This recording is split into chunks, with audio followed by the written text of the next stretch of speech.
Tonight the chandeliers blazed as if they had swallowed entire constellations, their crystal veins dripping gold over the silk and velvet gathered beneath. Music trembled through the air, a trembling waltz performed by gloved hands and bowed heads, yet beneath its elegance ran the dull murmur of anticipation. All of London's most polished faces had assembled within the Countess of Wetherby's ballroom, yet it was not her splendid hospitality that held them breathless. Their eyes were already turned toward the doorway, as though a memory long buried was about to walk back into the light. She entered without announcement. Lady Eliza Hartwell had once been the subject of songs sung in private parlors, of poems written then burned in shame. 3 years ago her name had fluttered through the city like a wounded bird, plucked and stripped by tongues sharpened on scandal. Yet now she stood once more upon society's highest threshold, her gloved hand resting lightly upon the arm of the man beside her. Silence stretched outward from her presence as if drawn by an invisible tide. Skirts ceased their rustling. Laughter froze upon painted lips. She did not seek their approval. Her chin remained high, wrought from experience, from nights that had taught her the art of standing within pain and appearing whole. The gown she wore clung to her like a quiet declaration, a deep pearl-gray silk embroidered with silver threading. At her throat shimmered a delicate brooch bearing an unfamiliar crest, its dark metal shaped into the wings of a raven. Those who recognized it drew sharper breath. Lord Blackthorne. He remained at her side, composed, observing the room with the measured awareness of a man long accustomed to dangerous games played behind jeweled smiles. His presence was deliberate, unmistakable. It announced a challenge without ever uttering the word. Eliza felt every unspoken question brushing her skin. None could say whether this was love, vengeance, or protection purchased at too great a price. But she remained still, allowing the storm of attention to circle her without surrendering a tremor. Then the world shifted. Through the same doorway she had crossed moments before came a figure so familiar that even time appeared to bow. The Duke of Ashford stepped into the chandelier light. He carried silence with him as other men carried cologne. Conversations unraveled around him from an instinctive knowledge that he belonged to a different gravity. It was his eyes that found her first. For a heartbeat the room ceased to exist. Only the taut air between two souls bound by a history neither had managed to bury. His expression flickered, a fracture too swift for gossip but undeniable in its depth. 3 years had etched lines upon his face, not of age but of restraint. His shoulders remained squared as ever, yet in the tightening of his jaw lay the echo of the night he had turned from her before the world. The night she had learned how invisible a heart might become. Eliza did not turn away. She watched him with unblinking composure, a memory of hands once held beneath starlight lodged in her gaze. Beneath it all, the quiet question that had never found its voice. Why? His lips parted as unsent letters strained to escape. He saw the brooch at her throat, its raven wings gleaming like a private taunt. He saw the faintest echo of a smile upon Blackthorne's mouth. A flicker of pain crossed his eyes, swiftly buried. Around them the crowd leaned inward, a ring of silver and silk tightening like a snare. Somewhere a servant dropped a glass, its sharp fracture echoing what none dared speak aloud. Blackthorne inclined his head. "Your Grace," he said smoothly, "it is an honor to encounter you this evening." The Duke returned the nod. "My lord." Eliza remained silent. Those who waited for her to curtsy felt the absence of that ritual like the hush before thunder. She offered no submission. Instead, her fingers curled at her side, and the room waited to see whether she would bend or become unbreakable. In that suffocating stillness, the Duke took a hesitant step forward. His voice, when it came, was low, yet edged with a truth he had once been too proud to confess. "Lady Eliza," he murmured, "I had prayed never again to feel the weight of this moment." And for the first time, a whisper of emotion stirred across her face, not softened, not forgiven, but awakened. A tremor, barely visible, passed through the fingers that rested against the cool silk of her skirts.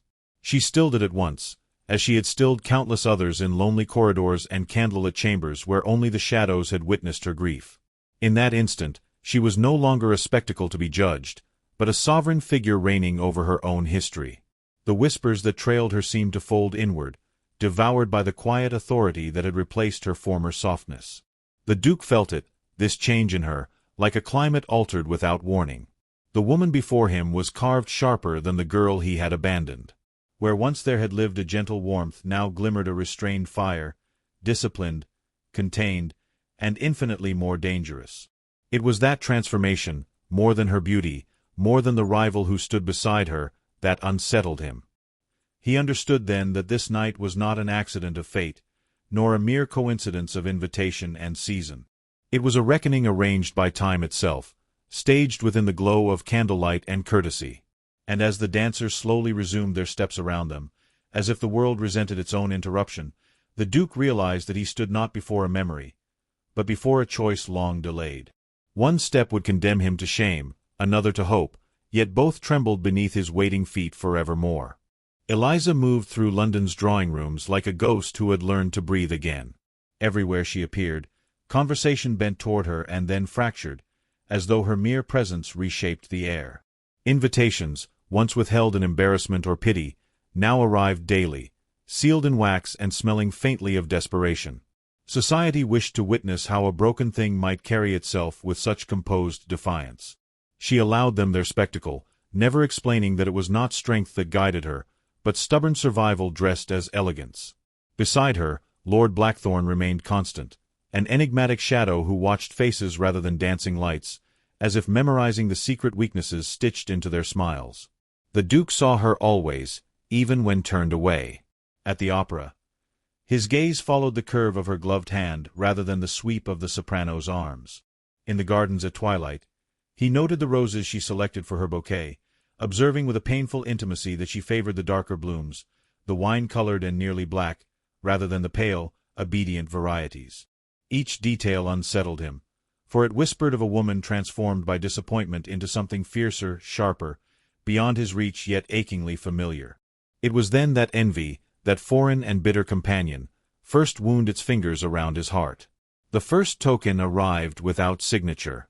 A modest package, wrapped in cream paper and tied with a ribbon the color of fading moonlight, was left upon the table of her morning parlor. Inside lay a pair of delicate gloves, French silk lined with soft lambskin, stitched with an artistry no common tailor could afford. Beneath them rested a single white lily, its petals unblemished, its fragrance unmistakably their old secret. Eliza's hand paused above it, her breath held captive by the memory of evenings when such lilies had been pressed into her palms by trembling fingers. She did not inquire after its sender, nor did she permit her maid to remove it. Instead, she placed the gloves within her vanity drawer and pinned the flower within a slender crystal vase. That very afternoon she stepped from her carriage wearing a gown of pale ivory, and at her throat burned the raven brooch of Lord Blackthorne, darker and more prominent than before. The contrast was deliberate, sharp as a blade drawn across silk. Those who noticed understood instinctively that a line had been drawn between remembrance and defiance. Whispers multiplied like shadows at sunset. Some spoke of a secret engagement. Others claimed Blackthorne had purchased her family's remaining debts and secured her future through quiet generosity. A few, braver in their cruelty, suggested she had exchanged affection for protection. The Duke heard each rumor as if it were spoken directly into his ear, each one carving deeper than the last. He had never before comprehended how rumors could bruise without a single hand being raised. Unable to resist the relics of what had been, he wandered one evening into a tucked-away jeweler's shop hidden between a bakery and a bookbinder. The air inside smelled of dust and old velvet. Beneath the glass lay the bracelet he had once fastened around Eliza's wrist with laughter softer than prayer, a line of small pearls with a single sapphire at its heart. The jeweler confessed a woman had sold it in a year of sorrow. The Duke purchased it at once, though it felt as though he were buying his own regret. That night, while London slept, Eliza received another offering. Upon her pillow lay a scrap of paper bearing no handwriting, only the faint indentation of words pressed through from another page, words she could not read yet somehow understood. "I remember." Her breath trembled, yet her expression did not break. She stepped to the window and saw, far below upon the shadowed street, the glint of a familiar ring catching moonlight before its owner vanished into the dark. Still, she did not yield. At the next gathering she laughed as Blackthorne whispered into her ear, a sound light enough to wound an empire. When the Duke approached, driven by something between guilt and madness, her gaze traveled past him, dismissing his presence with exquisite restraint. In that moment, He knew he had lost more than her affection. He had forfeited the right to be seen by her at all. And yet, as the orchestra swelled and the guests circled in careless elegance, Eliza's fingers brushed once against the sapphire now hidden within her sleeve, and in that fleeting gesture lay the truth. The past had not loosened its hold. It waited, patient and burning, for the moment someone would dare to claim it again. She wondered, in the hush of her own chamber, whether memory was a prison or a passage. The mirror before her reflected a composed woman, yet behind that polished gaze flickered a girl who had once believed devotion to be unbreakable. She thought of the Duke's hands, of the way they had trembled the last time they touched her, and of the strength it had taken to step away without looking back. Blackthorn entered those thoughts now as well, his courtly attentions a shield against loneliness rather than a cure for it. He had offered safety, and in a world that devoured solitary women, safety felt dangerously close to love. As dawn crept across the rooftops, staining the curtains with pale gold, Eliza understood a truth she had not yet spoken aloud. The tokens, the glances, the rumors were no longer mere echoes. They were signals, calling her toward a reckoning she could not avoid forever. Somewhere beyond the awakening city, a carriage wheel turned, disturbed birds rose in trembling arcs, and fate rearranged its quiet pieces. Tonight would not pass like any other. Someone would speak, someone would fall, and a heart long restrained would finally, perilously, answer. The silence before that moment already throbbed with promise and unshed ruin, waiting beneath her breath and his gaze forever. The sky broke with a sudden ferocity that evening, rain striking the windows of Lord Harrington's estate with such insistence that the music within faltered and died. Guests scattered from the terrace in startled murmurs. Silk skirts gathered in coats flung over shoulders as thunder rolled across the land in heavy, accusing echoes. By quiet, mutual instinct, the corridors emptied, and Eliza found herself separated from the world, standing alone within a long, dim library whose tall shelves curved like silent witnesses around her. Flickering candlelight stretched her shadow across the floor, a pale, trembling figure surrounded by centuries of dust and memory. She had not sought refuge there, nor had she intended solitude, yet the stillness seemed to recognize her, closing about her as if she belonged to it. A deep, familiar presence stirred behind her. She did not need to turn her head to feel who it was. The air itself had altered, shifting beneath the gravity of a man who had once held her entire heart within his hands and then had chosen to let it fall. The Duke of Ashford stood only paces away, the storm painting faint silver against his dark coat. For once, he wore no mask of ceremony, no carefully schooled indifference. Moisture clung to his hair, his brow shadowed by an unrest that betrayed the discipline of his rank. The silence stretched, fragile, terrible, intimate. "You should not be here alone," he said at last, his voice lowered, stripped of all grandeur. "Nor should you," she replied, without turning, though every muscle within her was painfully aware of him. Her restraint unsettled him more than any accusation might have done. He searched her profile, noting the careful stillness of her posture, the distant set of her mouth. She was composed in a way that forbade intrusion, yet he felt the trembling beneath it, as a man senses the quiet shift of earth before a quake. The space between them held 3 years of unspoken sentences, of regret buried beneath pride, of letters never read and words never reclaimed. "I have carried your silence with me," he murmured, one careful step closing the distance. "It has been heavier than any condemnation." At that, she finally faced him. The candlelight revealed the faint elevation of her brow, the emotion sealed behind her eyes. "You carried nothing, Your Grace," she answered. "It was I who carried every consequence of your choice." Pain etched deeper into his expression. He had no defense prepared for such honest restraint. "I chose duty," he said, a confession as bitter as it was hollow. "I believed myself noble in doing so. Yet I awakened to find I had only abandoned what mattered most." Her breath caught, almost imperceptibly. The memory of him whispering devotion into her ear returned with violent clarity, and with it the pain that had nearly undone her. "You do not possess the right to mourn something you discarded," she said softly. "Not now." "I know," he replied. "And still, I must speak it. I loved you when love demanded courage of me, and I failed it. I have regretted that failure each moment since." Thunder cracked overhead as if to undo his words, and the flames of the candles bowed in trembling submission. For the first time, He dared to reach for her hand. She withdrew at once, a swift, instinctive denial, yet the tremor in her fingers betrayed the effort it took. "You should leave this room," she said, though her voice had thinned, the edges softened by memories she could not entirely command.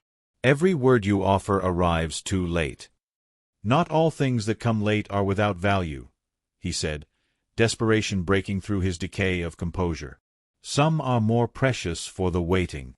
A tear gathered along her lower lash, but did not fall. "I learned to survive your absence," she whispered. "Do not ask me now to remember what it felt like not to need to." He stood before her, powerless yet burning with resolve. "If I could take back those 3 years, I would give the world in exchange. But since I cannot, allow me instead to offer you the truth that was stolen from you." Her brows knit slightly. The rain hushed for a suspended heartbeat. "There was a letter," he said, "one written with every regret I possessed. It was never answered because it was never delivered. I have only recently learned it was intercepted, withheld by a hand that wished you never to read it." She turned sharply, a gasp breaking her restraint. "Intercepted? By whom?" Before he could answer, a heavy knock struck the library door. 3 measured beats, cold and deliberate. Eliza and the Duke exchanged a glance, charged with shock, realization, and dawning dread. Outside, a familiar voice, smooth as velvet veiling a blade, spoke through the wood. "Forgive the intrusion," Lord Blackthorne said gently. "But some truths were never meant to remain hidden." The library door opened with unhurried precision, and Lord Blackthorne entered as though invited by the storm itself. Water gleamed along the shoulders of his coat, and a faint, knowing smile lingered upon his lips. He offered a courteous inclination of his head, yet the courtesy was sharpened by triumph. Eliza remained standing between the 2 men, a fragile axis upon which years of silence and deception now turned. The Duke's gaze hardened, a flicker of restrained violence passing through his features before composure settled once more. Outside, thunder murmured approval. "You speak of truths," the Duke said evenly, "yet you have made a career of hiding them." Blackthorne's eyes slid to Eliza, then back again. "I merely ensured that certain sentiments never reached their destination. A misplaced letter is a small sin compared to the ruin such devotion might have caused." The words hovered, poisonous and precise, between them. Eliza stared at him, breath held in painful suspension. "You withheld his letter," she whispered, the realization striking with the cruelty of sudden awakening. "You allowed me to believe he had forgotten me entirely." Blackthorne's expression softened, but it was a softness without remorse. "I allowed you to survive, my dear. I offered certainty where he delivered only hesitation. You may call it deception. I call it preservation." The Duke stepped forward then, as if pulled by something beyond pride, his voice trembling despite his effort for calm. "You did not preserve her. You bound her to a lie." The tension coiled sharper, every flicker of candlelight trembling as though it too were undecided which man to trust. A small, incredulous laugh escaped Eliza, fractured and brief. "All of you speak of my life as though it were a territory to be claimed," she said. "Yet it was I who endured the hollow nights. It was I who learned how to breathe beneath the weight of absence." She turned to the Duke, her gaze piercing through titles and memory. "Tell me, did you truly send the letter? Or is even this another comfort fashioned too late?" He reached slowly into his coat and drew forth a folded sheet, worn at the edges, its ink dulled but still legible. His hands trembled as he extended it to her. "I wrote this with nothing left to lose," he murmured. "It has beaten within my pocket like a second heart ever since."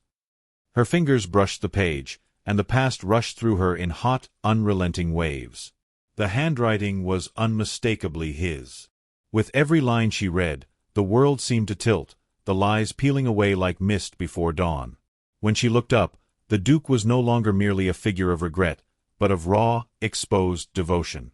Before the observing eyes of history and betrayal, he lowered himself to one knee upon the library floor. "I cannot erase what I became," he said, voice quiet and fierce. "But I will give you the rest of my days in penance, in honesty, in undivided devotion, if you will allow me to atone." The act defied protocol, pride, and all expectation, and it set the air trembling with scandalous awe. Blackthorn stepped back, the illusion of control breaking at last.